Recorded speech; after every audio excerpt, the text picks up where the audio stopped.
चलिए आज भारत के पहले महान साम्राज्य मौर्य साम्राज्य की कहानी में चलते हैं। पर रुकिए, ये सिर्फ जीत और विस्तार की कहानी नहीं है, बल्कि ये एक सम्राट के दिल और दिमाग में हुए उस गहरे बदलाव की कहानी है जिसने युद्ध के मैदान से निकलकर दुनिया को शांति का एक ऐसा संदेश दिया जो आज भी गूंजता है। तो सबसे बड़ा सवाल यही है, आखिर ऐसा क्या हुआ कि एक सम्राट जो अपनी ताकत के लिए जाना जाता था, वो इतना बदल गया? कौन सी एक घटना थी जिसने उसकी तलवार को हमेशा के लिए म्यान में रख दिया? आइए सम्राट अशोक के शासन के इसी सबसे बड़े रहस्य को समझने की कोशिश करते हैं। तो हमारा सफर कुछ इस तरह रहेगा। सबसे पहले देखेंगे कि इस विशाल साम्राज्य की नींव कैसे पड़ी। हम चंद्रगुप्त के उदय से शुरू करेंगे, फिर उनके बेटे बिंदुसार के दौर को जानेंगे और पहुंचेंगे उस निर्णायक कलिंग युद्ध तक जिसने सब कुछ बदल दिया। इसके बाद हम अशोक की मशहूर धम्म नीति को समझेंगे और आखिर में देखेंगे कि इस महान साम्राज्य का अंत कैसे हुआ और ये अपने पीछे हमारे लिए क्या विरासत छोड़ गया। ठीक है, तो शुरू करते हैं बिल्कुल शुरुआत से।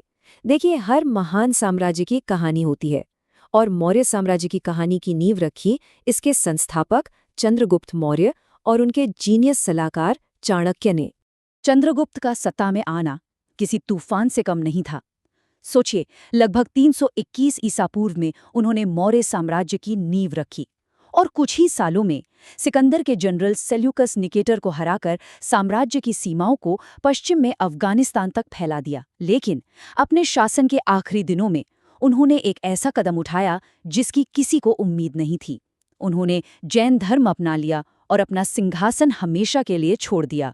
तो सवाल ये है कि उन्होंने ये सब किया कैसे? बहुत चालाकी से। चंद्रगुप्त और चाणक्य ने ये समझ लिया था कि लोग नंद वंश से तंग आ चुके थे।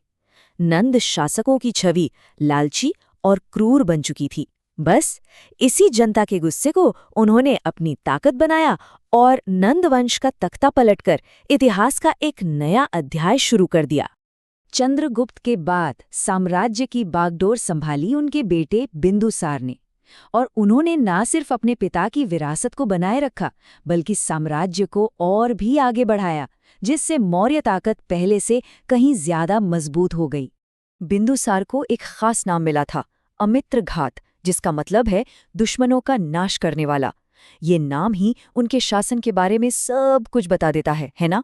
उन्होंने दक्षिण में साम्राज्य का खूब विस्तार किया और ये पक्का कर दिया कि मौर्य शक्ति को कोई भी चुनौती ना दे पाए।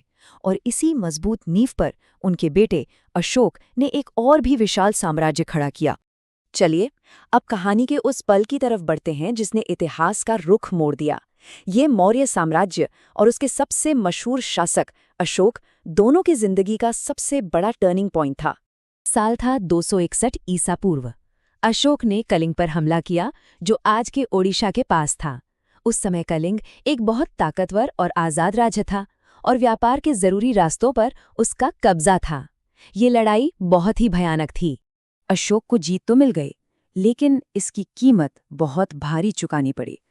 कहते हैं, युद्ध के मैदान पर हुए विनाश को देखकर अशोक का दिल दहल गया।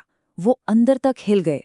उस तबाही ने उन्हें एहसास दिलाया कि ये जीत असल में जीत है ही नहीं। और बस यही वो पल था जिसने इतिहास के सबसे ताकतवर सम्राटों में से एक को हमेशा के लिए बदल दिया।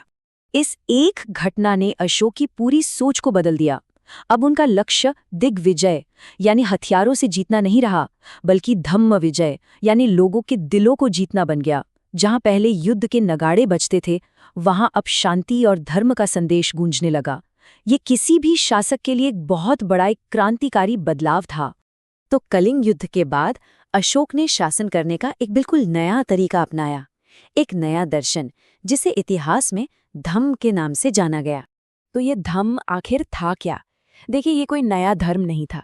ये असल में नैतिक सिद्धांतों का एक सेट था, एक कोड ऑफ कंडक्ट।